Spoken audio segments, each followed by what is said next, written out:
आज हम एक बहुत ही जानी पहचानी कहानी की परतों को खोलेंगे। दो बहनों की कहानी, जिनके फैसले उन्हें दो बिल्कुल अलग दुनियाओं में ले जाते हैं। ये कहानी है दौलत की, सादगी की और एक ऐसे मोड़ की जो सब कुछ पलट कर रख देता है। तो कहानी की शुरुआत होती है इन दो बहनों से। और क्या बहनें हैं, एक दूसरे से बिल्कुल अलग। एक तरफ है सीता, जिसे सब कहते हैं संस्कारों की मूरत, मतलब शांत, दयालु, हर अच्छे गुण से भरपूर।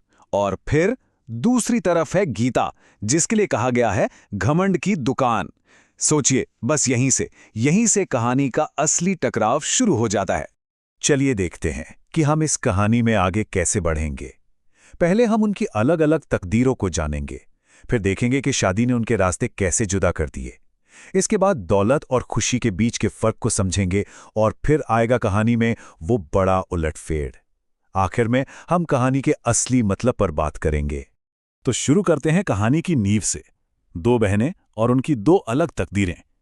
यहां हम देखेंगे कि आसपास के लोगों की बातों ने इन दोनों की जिंदगी को शुरुआत में कैसे गढ़ा। एक की तारीफें होती थीं तो दूसरी के दिल में जलन घर कर रही थी। गांव में हर कोई कहता था, सीता तो देवी का रूप है, ऐसी बहू मिले तो घर स्वर्ग बन जाए। और यही तारीफें गीता को तीर की तरह चुभती थी। वो सोचती थी, मैं ज्यादा सुंदर हूं, ज्यादा तेज हूं, फिर सारी वाहवाही सीता को ही क्यों मिलती है। बस यहीं से उसकी सोच में घमंड और जलन की जड़ें गहरी होती चली गईं। अब आता है कहानी का वो मोड़ जहां एक फैसले ने सब कुछ तय कर दिया, शादी का फैसला। ये वो पल था जिसने हमेशा हमेशा के लिए उनकी जिंदगी की दिशा बदल दी। और देखिए, दोनों ने जो चुना उससे उनकी पूरी शख्सियत सामने आ जाती है। सीता ने चुना राम को। हाँ, वो एक गरीब किसान था, पर दिल का सच्चा और ईमानदार। सीता के लिए इंसान की कीमत पैसे से ज्यादा थी। और गीता ने चुना मोहन को, एक अमीर व्यापारी। क्यों? क्योंकि उसके पास बड़ा घर था, नौकर चाकर थे। उसका फैसला सिर्फ और सिर्फ पैसे और दिखावे पर था। गीता के अपने शब्द ही उसके घमंड की पूरी कहानी कह देते हैं। सीता की पसंद का मजाक उड़ाकर उसने असल में मेहनत और सादगी भरी जिंदगी का मजाक उड़ाया। ये सिर्फ एक ताना नहीं था, ये उसकी सोच थी कि असली कीमत तो बस धन दौलत की ही होती है। तो चलिए अब देखते हैं कि शादी के बाद उनकी जिंदगी असल में कैसी थी। यहीं पर हम दौलत और सच्ची खुशी के बीच का फर्क समझेंगे और ये जानेंगे कि जो ऊपर से दिखता है वो हमेशा सच नहीं होता। गीता को वो सब कुछ मिल गया था जिसके उसने सपने देखे थे। बड़ा सा घर, नौकर चाकर, महंगी साड़ियां। पर ये एक सोने का पिंजरा था। उसे बहुत जल्द समझ आ गया कि इन सब चीजों की कीमत उसे अपनी इज्जत और प्यार से चुकानी पड़ेगी। उसकी सास हर बात पर उसे ताने मारती थी। दो कौड़ी की लड़की, गवार कह के नीचा दिखाती थी। मतलब साफ था, दौलत ने उसे सम्मान नहीं दिलाया। उसे तो बस एक ऐसी चीज समझा जाता था जो उनके परिवार के लायक ही नहीं थी। और उसका पति मोहन, उसके लिए तो गीता बस घर की एक महंगी सजावट थी। जब भी गीता उससे प्यार या वक्त मांगती, वो उसे चुप करा देता। उस शादी में प्यार और साझेदारी के लिए कोई जगह नहीं थी और गीता उस बड़े से घर में बिल्कुल अकेली पड़ गई थी। और दूसरी तरफ थी सीता की दुनिया। हाँ, वहां गरीबी थी, सुबह से शाम तक की कड़ी मेहनत थी, लेकिन उसका छोटा सा घर प्यार, अपनेपन और सम्मान से भरा हुआ था।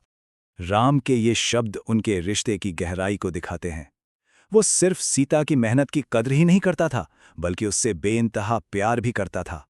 वो एक टीम थे जो हर मुश्किल का सामना मिलकर करते थे। और यही वो असली दौलत थी जिसे गीता का पैसा कभी नहीं खरीद सकता था। और अब आता है कहानी का सबसे बड़ा टर्निंग पॉइंट। वो पल जब दोनों बहनों की किस्मत ने ऐसी पलटी मारी कि सब देखते रह गए।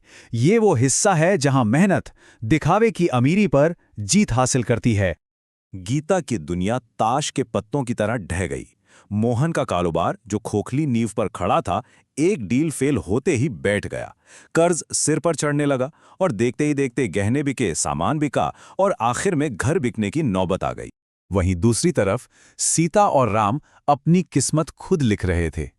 उन्होंने सिर्फ खेती पर निर्भर रहने के बजाय एक नया आइडिया निकाला, अपनी उपज सीधे शहर में बेचने का। ये एक बहुत ही स्मार्ट मूव था जिसने उन्हें बिचौलियों से बचाया और सीधा 10 गुना ज्यादा मुनाफा दिया। और उनकी ये मेहनत और स्मार्ट सोच क्या रंग लाई, यकीन करना मुश्किल है, पर वो हर महीने 3 लाख रुपए तक कमाने लगे। सोचिए जरा, ये पैसा किसी लॉटरी से नहीं आया था, ये उनकी सच्ची पार्टनरशिप और खून पसीने की कमाई का नतीजा था। अब वापस गीता की कहानी पर आते हैं। अर्श से फर्श पर गिरने के बाद उसका खुद को फिर से खोजने का सफर शुरू होता है। ये रास्ता मुश्किल था, पर शायद जरूरी भी। जब मोहन का सब कुछ लुट गया तो उसकी सास ने सारा दोष गीता पर डाल दिया। उसे कुलक्षणी कहकर घर से निकाल दिया। जिस दौलत पर उसे इतना गुमान था वो एक झटके में खत्म हो गई और वो सड़क पर आ गई। अपने पिता के घर लौटकर गीता पहली बार सच में टूटती है। वो सीता से माफी मांगती है और पहली बार अपने घमंड और बुरे बर्ताव की पूरी जिम्मेदारी लेती है। वो मानती है कि जो हुआ वो उसके अपने कर्मों का ही फल है और यही उसके बदलने की शुरुआत थी। लेकिन सीता का दिल बहुत बड़ा था। वो उसे ठुकराती नहीं, बल्कि अपने साथ काम करने का मौका देती है। गीता मेहनत करना सीखती है, खेत में काम करती है, सब्जियां बेचती है, और इस मेहनत से वो सिर्फ पैसा नहीं बल्कि अपना खोया हुआ आत्मसम्मान वापस कमाती है। आखिर में दोनों बहनें मिलकर एक रेस्टोरेंट खोलती हैं और एक सफल कारोबारी के तौर पर जानी जाती हैं। तो इस पूरी कहानी से हमें क्या सीख मिलती है? इसका असली सार क्या है? चलिए इस आखिरी हिस्से में समझते हैं कि सच्चा धन असल में होता क्या है। गीता का असली बदलाव तब दिखता है जब मोहन लौटकर आता है। उसकी कामयाबी देख वो उसे वापस ले जाना चाहता है, पर अब गीता वो पहले वाली गीता नहीं थी। वो उसे साफ मना कर देती है। वो अब किसी की दौलत नहीं बल्कि अपनी मेहनत और हिम्मत से बनी एक मजबूत औरत है। तो आखिर में कहानी दो तरह की दौलत की बात करती है। एक है झूठा धन, जो विरासत या शादी से मिले, जो सिर्फ चीजों पर टिका हो और जो बहुत नाजुक होता है। और दूसरा है सच्चा धन, जो कड़ी मेहनत और साझेदारी से कमाया जाए, जिसका आधार प्यार और सम्मान हो और जो हमेशा साथ रहने वाली खुशी दे। और ये कहानी हमें एक बहुत ही जरूरी सवाल के साथ छोड़ जाती है। एक खुशहाल और सफल जिंदगी का असली पैमाना क्या है? क्या वो बैंक बैलेंस है जो हम देखते हैं, या फिर वो प्यार, सम्मान और मेहनत से मिली संतुष्टि है जो हम महसूस करते हैं? ये एक ऐसा सवाल है जिसका जवाब शायद हम सभी को खुद ही खोजना है।